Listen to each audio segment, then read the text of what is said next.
to my dreams of writing, presenting, but somehow I got a way around, and I decided to come up with bag weaving.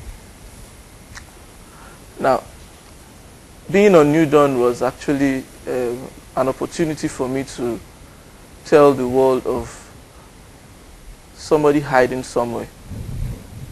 Tell the world of people with such conditions that there was hope for them. Tell the world several things and to several people. Now, after the show, I got back home and I sat down. I was trying to think of what I had done that day. And it got to me that very soon you might soon have to live a different life from what you used to live. Because as soon as I got home, everybody was like, "We were waiting to watch you on TV today." I said it was a recorded program, and people started watching out for the day it would be shown on TV.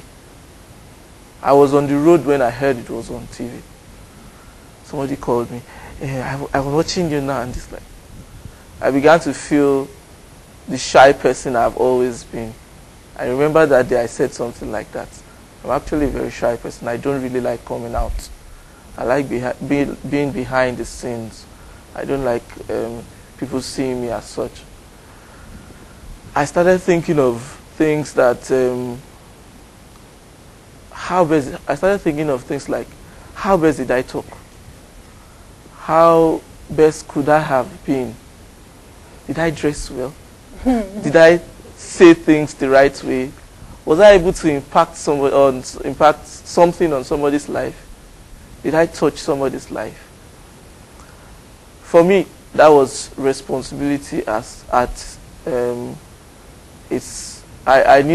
started feeling more responsible, like I said.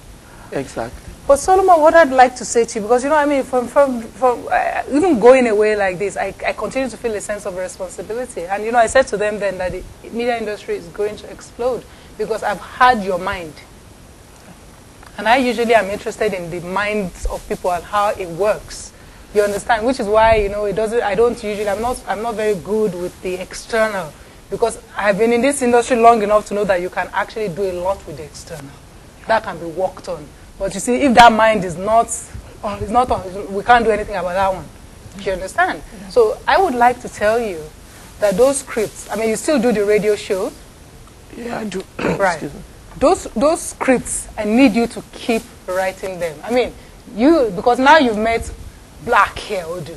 Yeah. He can tell you the stories of scripting, working. He can tell you the story of people like Nice and how many years it took and how you cook as an artist. There's a cooking process. It's like cooking good lamb. You have to slow cook it. You have to be patient. You know that kind of thing? Yeah, I do. So I need you to, and even for me, for a selfish reason, because, I told you I'm going to work with you in future. Yeah, you do. I need you to keep writing those stories, those scripts, you've got to keep doing them. Okay? Yes, ma'am. Right. All right. I've got one more person to talk with. I mean, this one here is my kindred spirit. I love him. Said to everybody, I love him. And I love her. I love her. What did you do? How did I encounter you? Where did I find you? Where did you find me? Okay, my dad and I watch New Dawn on 10 every single time. We sit, and then of course it's time, and then we're watching. And then I'm like, okay, you see for me today, this. And then at the end of the day, there's something new to take from the whole show. Eventually it became New Dawn with Funmi, and I said, okay, right? And I started watching. I love the panel, the woman panel, and all of that. And then all the while I was watching New Dawn, yes, on 10. I saw Bona Ofale and Wale Opatola. Wale Opatola. I used to think, Bona Ofale, if I catch this boy, I'll kidnap him, so Funmi will give me the job. I came to NT a series of times. I was stalking her. I'm sure she never knew.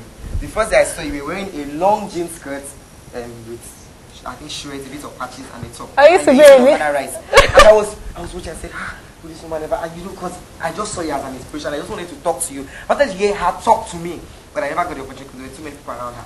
I kept coming around. I'll come to NTO every time, shine my titty. I think that I finished recording. Oh, she's not here today. I'll come. If I come on Thursdays, you won't be here. Or some particular days, okay, at times I'll come, she'll be around, but maybe she has stuff to do, she'll race off. I said, okay, this woman will notice me one day, whether she likes it or not. I called somebody who called someone who got your number and gave it to me. I called you a couple of times. But the times I called you, you were a little tired. Oh, David, you didn't know who I was. Really, I'm a little tired. I'll talk to you later. And I'm, how would I get this woman to notice me?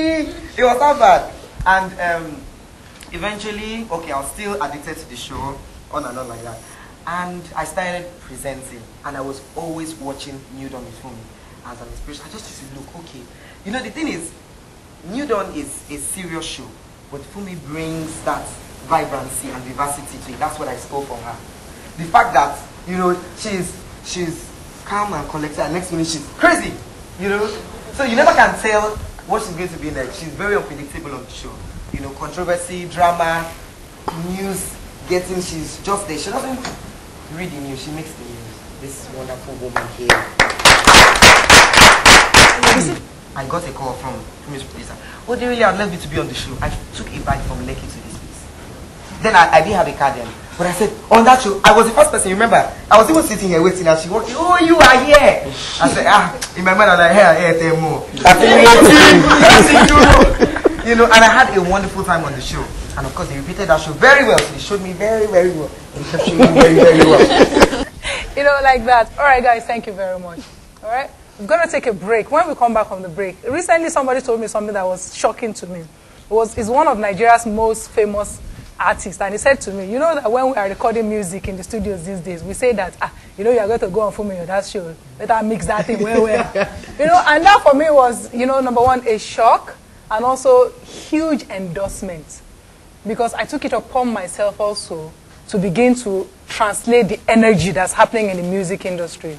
Because the music industry gives me hope that other spheres of Nigerian life will take on that independent life and become its own power force.